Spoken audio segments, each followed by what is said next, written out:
So I created a poetry. It's all about a girl who wants to confess her feelings, but at the same time, tanggap niya na di yun tatanggapin. So, hear me out. This is it.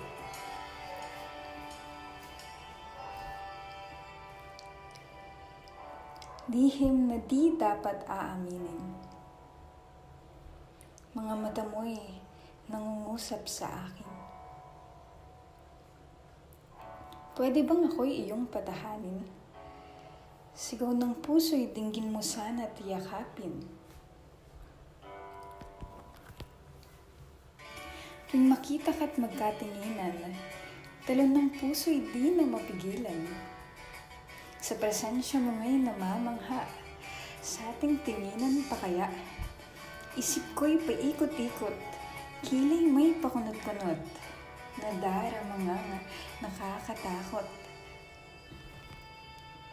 Halika't sabihin na, nadarama mo'y aminin pa. Buntong hininga, sabay higat, tutulala.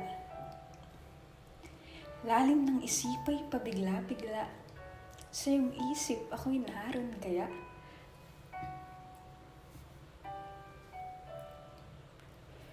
Posible nga na malarawan, kamay mong nahahawakan, kasama ka sa larawan, yun ang imposibleng mahawakan.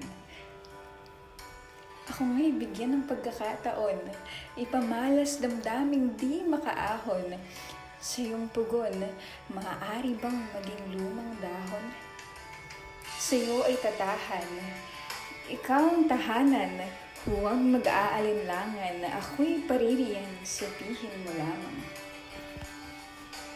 Pagtatangi nga'y may patutunguhan, kung hapdi ng puso ang di hantungan, pag-asa'y di malalanta, kung halaga ko nga'y iyong makikita.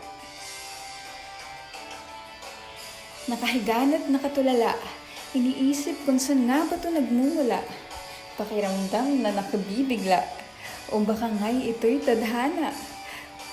Iibig na ngang muli, di naiiling kahit sandali, pakiramdam may di mawari, sigurado akong dito kunwari.